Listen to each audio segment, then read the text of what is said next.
Am I on? Mm-hmm. Hey guys, welcome to Hurting Little Cows to the Glory of God. So we wanted to do a video because we realized through some people asking what our secret was today that we revealed earlier, which is we got Walmart Plus, not that big of a deal. They were asking about us possibly moving or heading south for the winter again, those types of things. And so we wanted to explain what our family's game plan is right now. You okay? Okay, sorry, we've got a Josiah in our room. He's not feeling very good. So, for people who haven't been around, for the past 5 years probably, we've run away from the snow for at least part of the winter here in Maine because of various reasons. Virginia and Naomi both have Raynaud's. Virginia has been diagnosed by the rheumatologist. Naomi does not have an official diagnosis, but she has the same symptoms. Everyone kind of feels she has the same thing. It's a lot. Getting diagnosed for Raynaud's is a lot of ruling a lot of other things out, and it is something that can be genetic. So it's something that we feel comfortable. Yeah, we think Mark has it too. But anyway, Virginia and Naomi's symptoms are very, very similar. Started around the same time, all of that. So rather than go through the whole process of ruling it out, everyone we are working with right now feels that it's okay to just kind of working diagnosis for Raynaud's. It means that they have to stay warm because if it starts to get cold, their fingers will start to turn white or purple. And for Virginia, she starts to break capillaries in her fingers, which can lead to vessel damage in your fingers. So both of them have a really hard time getting out in the ice and snow for that reason. Then we have myself and Samuel and Mark and Josiah, who for various reasons all have balance issues. So that makes it hard in the ice and the snow. Josiah, because of his seizures, sometimes needs more help being able to get places safely. Not just because of the balance issue, but like if he's having seizures and things like that. So it was just helpful for us to be able to be gone in the winter when he wanted to be outside and couldn't be outside because if he's not being watched for seizures, it's not safe for him to be out there. And then with his big sisters not being able to be outside, it just made for a mess. Josiah is at the age now that he is old enough to understand that we can't always go outside when it looks like a fun time to go outside. So that's one of the things going on. The couple years, so 5, 4, and 3 years ago, we had gone away to Florida for part of the winter.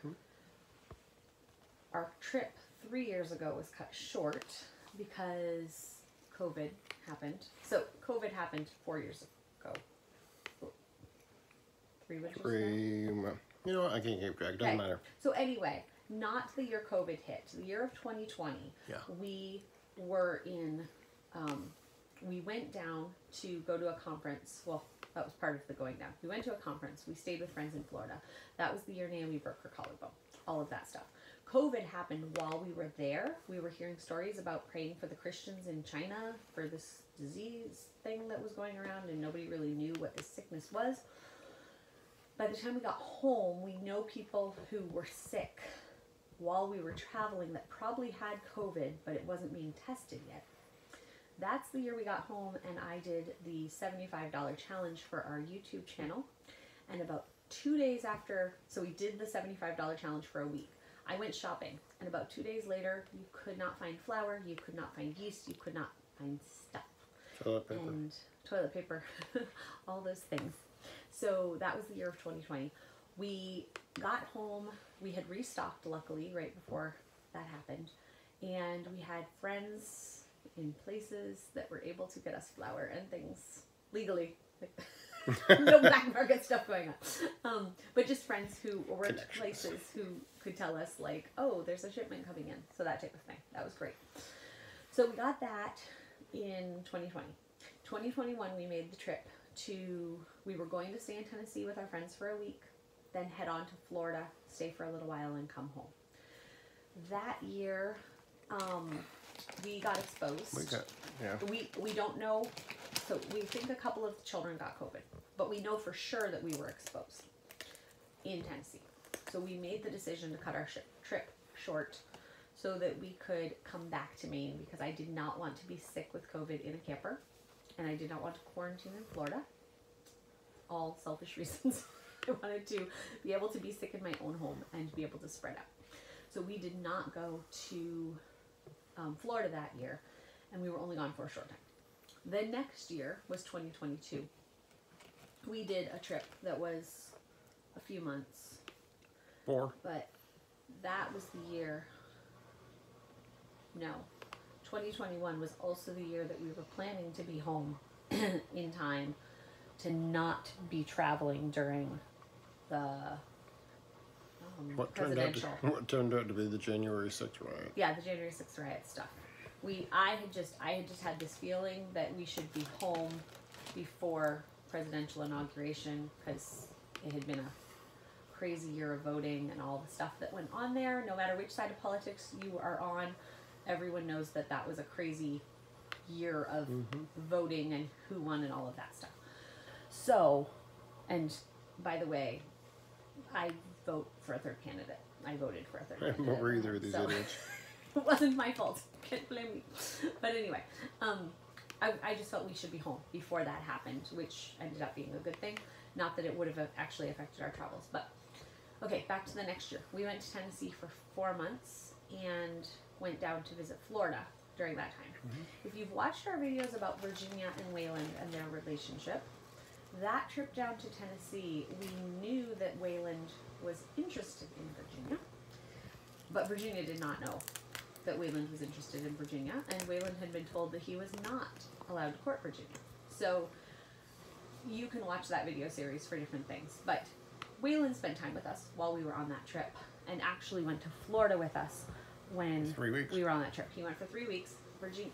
So I do not like driving. If you just watched, we went to Tennessee last month. I had to do all the driving. I do not prefer that. But Wayland went with us to Florida so that he could help drive. He stayed in the bus while we stayed in our camper. So it all worked out great. There was, like, for everyone who Awesome. thinks it's weird that we traveled with him and everything, he is like trip. a big brother to the kids, and it's great. And we were going down to see a lot of people that either we thought he'd be interested in meeting because just they had common things in common, like him meeting our friend Brian, we thought would be really good. And then also we were visiting some people that he knew that were from the church in Tennessee, and that type of stuff. So that all went great. We were there for 4 months. This past year, we knew that in the summer, so last summer of 2022, Wayland approached Mark again and asked if it was okay to court Virginia, and we gave him permission, saying they could start courting in September. So they started courting in September. When he came to visit here, that was a planned trip of his to come. We allowed the courtship to start. We went to Tennessee in November. We got there November 1st, yeah. Yep, we got there November 1st, and we stayed and stayed and stayed and stayed and stayed, and planned to stay till May. We stayed for a while. It's like the first weekend in May we were gonna go home. So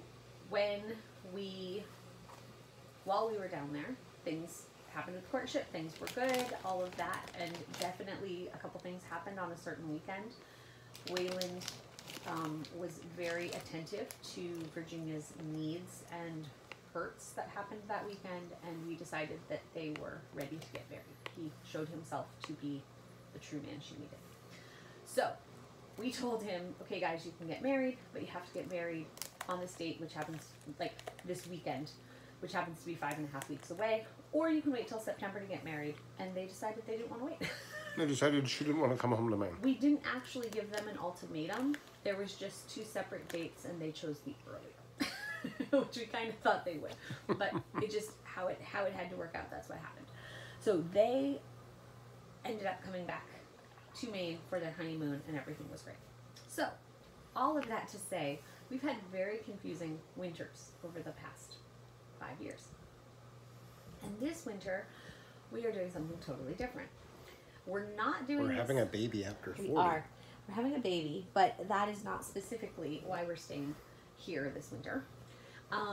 We just felt, after the long time we spent in Tennessee, that was good and needed for the courtship, but very, very long for our family in different ways. We just felt the need to be home this winter.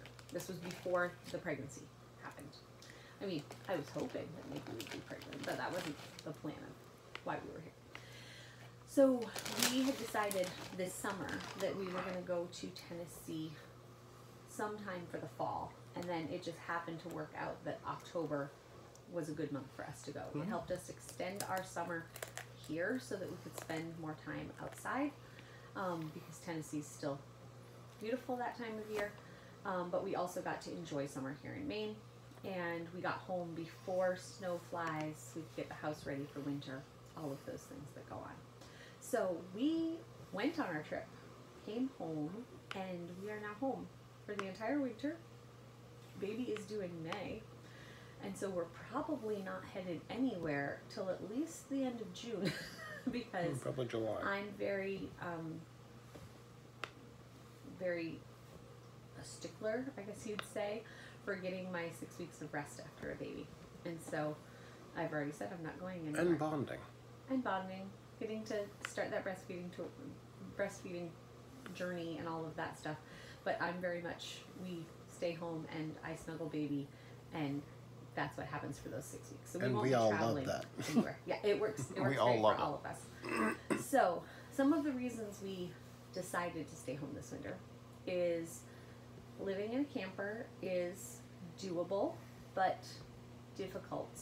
And when I say difficult, it's not difficult because living in a small space with a bunch of children is a really hard thing. When we're home, we spend a lot of time together as a family. So like during the day, our bedrooms are not used much. Maybe an older kid, like Naomi, is learning guitar, so she might go in her room to practice her guitar. But for the most part, like when we sit on the floor in the living room and I have each of the little ones around me and I'm like, okay, you practice your handwriting, you're reading to me, I'll write your next math problem. Like that's how our schooling works. We are together for over an hour a day doing Bible together. We sit and do read alouds. When someone's working in the kitchen, we tend to be, someone's around doing that. Or that might be a time, sometimes if a bigger child, Naomi or Samuel, is doing dishes, they're allowed to like listen to music or listen to a podcast or something. We have all 3 meals together. So we're very used to being together as a family. It wasn't so much that. It was the small space was hard when we had multiple cold days in a row because you can't stretch your legs. You can't walk. There's not a place, like when we're here, we can turn on a video on the computer, like a walking video, and we can all like exercise. In the camper, if one person's walking around, everyone else has to be out of the way. Yeah. Another thing is laundry's hard in the camper because of going to the laundromat. We have to go to the laundromat, and so keeping what we had when Virginia was home, 8 kids living at home, plus the 2 adults, we have 10 people's clothes, and we have some big people in our family. Like our kids aren't all tiny, so their clothes take up. And Mark's a giant, but our kids aren't tiny, so their clothes take up room. So having 10 people's clothes for a week, because we only went to the laundromat every week, and then having the dirty clothes, space for storage of all of that stuff is a challenge. And the camper kitchen is not set up well for a large family. You only have a small space to cook on. We made it work. We ate meals. We didn't eat out. I think we ate out maybe 2 meals the whole time we were gone. It wasn't something we didn't do that. But it definitely changes how you eat and how you can prepare things, and especially how you store food, because the fridge in the camper is very small, and to be able to eat the type of foods that we do in the way that we do, having vegetables, it was a challenge to keep enough stuff and not have to stop at the store really often, which if you stop at the store you tend to spend more money. So all of that, there were lots of reasons it makes it hard to live in the camper. Also, in Maine is where our family is. So people who don't know, we live in a house that my parents built, like they had built a modular, the year Mark and I got married. But 9 years ago, almost 10 years ago, my dad passed away and my mom felt the house was too big. So over the course of that first year after he passed away, my mom decided that we should have the house. She was going to go get an apartment, and we said, no, we don't want you to get an apartment. And we actually made living in the house with her work for three and a half years.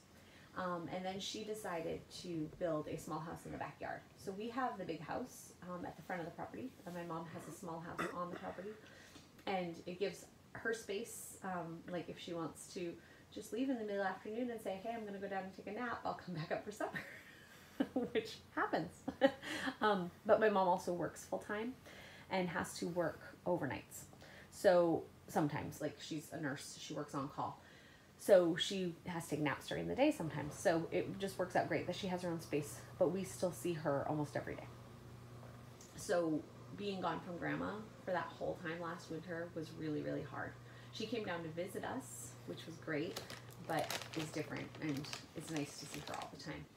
Also, Mark's parents are here in Maine, and so while in the winter we don't get to see them often, just travel to them in the winter is hard because of snow and ice, but also just their houses they live in are small, so it's hard for us to visit like we would if we were staying at somebody's house. When we were on our way home from the trip, we stayed with friends in Pennsylvania, but they have a large house and they had room to put us up for the night.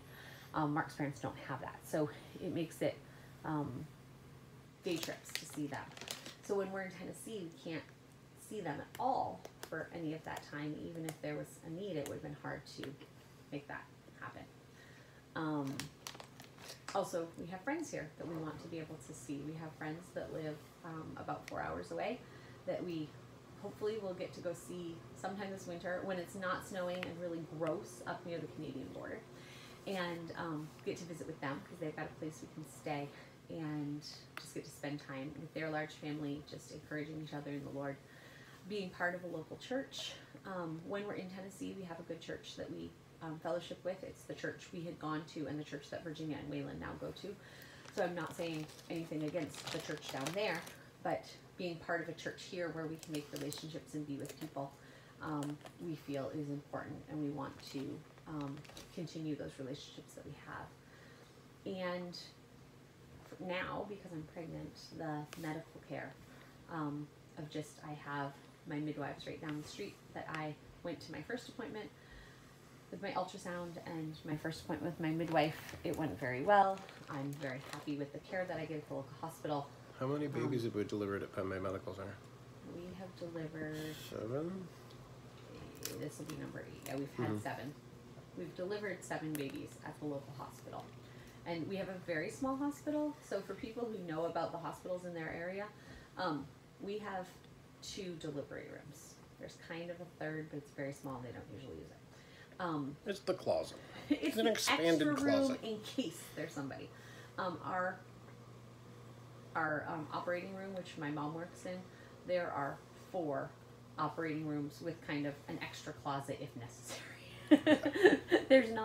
It's not a big called hospital. Minor surgery. Yeah. Like, we could move stuff in there, but it's minor a small surgery. hospital. If you followed our channel a couple months ago, Josiah ended up in the ICU at a hospital an hour and a half away because our hospital doesn't deal with trauma Or cases, intubation. and they don't deal with like pediatric. A lot of pediatrics get moved out.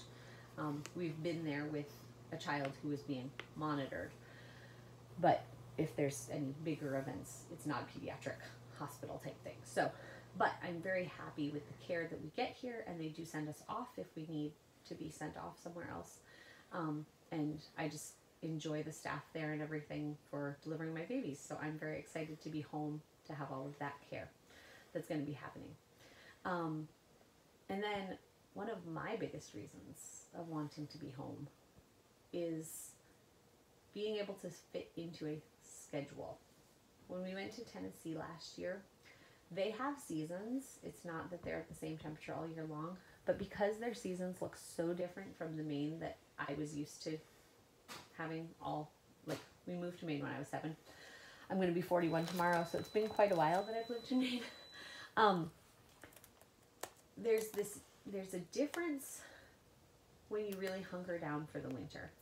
And I felt when we went to Tennessee, we never really hunkered down because you don't want to be staying in the camper too many days in a row. No. And it didn't really get cold except for 1 week, which happened to be the week my mom was visiting and happened to be the week that like everybody around us lost water.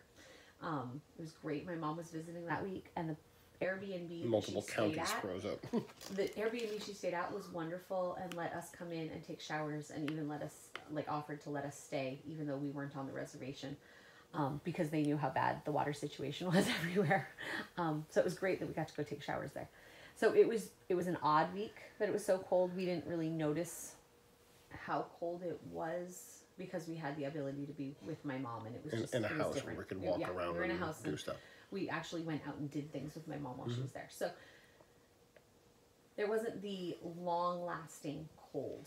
I don't know. When we're in Maine, there's just this idea that it's time to snuggle up inside. It's time to do read-alouds. It's time to sing more songs together as a family. It's time to play more games as a family. It's time to just dig into educational things that the kids want to learn, that they have time because we're not out all the time doing things.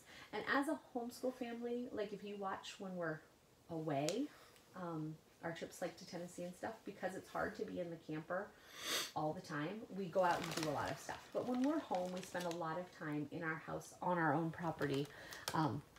We go outside, but on our own property, investing in people's lives around us, having people over and things, but not so much going out all the time. We're very different people living in the camper and living in the house. Mm-hmm. And it was something that I thoroughly missed while we were on the trip. And that's not to say that the trip last year was not worthwhile, because Virginia has a great guy and I'm very, very excited for their future together. They're just the sweetest couple and just work so well together. So it's all it was all good, and I'm not saying any of that was bad. God definitely was with us in all of that. There's just a different sense of being able to be home for the winter and hunker down and just enjoy the family and not being out all the time. Are you okay, Josiah? What do you want to say? So I'm the only one in our family shoveling snow. You're excited to be home to shovel snow, huh? You're also supposed to be sleeping. Yeah. So for those who haven't followed along, know what's going on. Josiah has seizures and cerebral palsy. And he's having a hard night tonight. So we have actually a regular bed. It's on the floor at the moment because the frame needs to be built up. But he has a regular bed in our room so that on nights he's not feeling good, he has an actual place to sleep here in our room. So that's why he's in here, because he's had a rough day. Not really sure what's going on. That's a whole different video. But he's definitely not in a bad place right now, seizure-wise. It just helps mommy sleep better at night when he's had a hard day, to have him in here, because I don't feel like I'm going to miss something over on the other end of the house. So anyway, so yeah, I think that covered the reasons why we're going to stay home this year. Read-alouds, candlelight dinners. Yeah. The kids love doing Christmas lights or candlelight, and doing a read-aloud, those things. And it's different. Singing together, playing the piano, getting out the guitar. It's different being in Maine. For people who don't live in very northern climates, and especially, so when we're in Maine and when we're in Tennessee, we are on the same time zone. But the time zone changes, 3 hours up the coast from us? Yeah. Just as you're getting to Canada, yeah. So we're just a couple hours into the time zone. And in Tennessee, we're about an hour from the time zone change. So, because it's right past their house. Yeah. maybe I an hour don't and a know if half. that reference made a whole lot of sense, but Okay. yeah, we are in So- polar opposite ends of So the we're time on zone. the same time zone. So Maine. We're on the easternmost side, and then Tennessee is on the westernmost side. Yeah. And they're more south of us. so it's like an hour So and 7 minutes difference. or We something. have our sun rising right now at 6-ish. I think it's 6:30. 6:30. When we wake, the kids are allowed out of bed at 6:30, Mm-hmm. and it is visibly light outside. Yes. So whatever time that is, the sun is setting at about 4:15, which is really, really early. So before 5 p.m., it is pitch black outside. So in Maine, oh, I have a tickle in my throat. In Maine, our nights are a lot longer. Not like how long it's dark, but like when you're normally not even starting supper prep yet, and it's already dark outside, it makes you rethink how you're going to spend your evening time. Yeah, because it's going to be dark. You're going to have lights on. And it's cold. So it's not, like when we were in Tennessee, we had times, even in what would be considered winter in Maine, where they were having it warm enough that we could actually be outside in sweatshirts in the evening. I just sit outside talking or walk around. Right? In Maine, we're waking up in the morning to it's under freezing. I saw that our forecast says that, 2 days from now or something, the overnight low is 24. Mm-hmm. So it definitely And it's just early November. pushes you inside. And it's just different. I don't know how to explain it, because if you've always lived in Tennessee, you have your winter season. And I'm sure that it feels like winter season to you. So I'm not trying to And there's summer, because the difference between the two.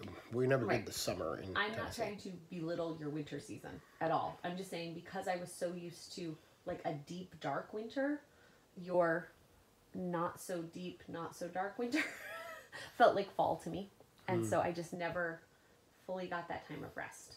And I think that God has given us the seasons so that we have just that idea of we push hard when we work and we really rest when we rest. And I think that we forget that as Christians, that rest is part of it. Like if you just always push yourself really hard, like you think summer and all the things that people do in the summer, and people always get to the end of summer and they're like, oh, I'm ready for our vacation. That like always pushing yourself is also meant to have a time to rest. I saw something the other day, and it was talking about trees and how trees have their time where they lose their leaves and they're dormant so that they actually can have a good increase in growth the next year. But without that dormancy, they grow at a slower pace than being able to grow when the season changes. And so I think God gives us times of rest, and it might be the actual seasonal change. Sometimes within a family, he gives you a season of busyness for whatever that reason might be, and then gives you a season of rest. Or maybe gives you the season of rest and you don't understand the season of busyness that's coming up. And I think we have to enjoy those times of rest and realize that they're from God, so that we have the energy that our bodies and our mental space and our spiritual lives need when it's a time of growth. So I feel like the past couple winters have been really good, and God has grown us through our different experiences because of things that are going on. But I think that we're all very ready for a season of rest right now, and just focusing within our home and within our church and seeing what God has for us while we meet with the Christians here in Maine. So that's a long answer to we're staying home for the winter, and we're not leaving till at least July probably. So there we go. Thank you for joining us on Herding Little Cows to the Glory of God.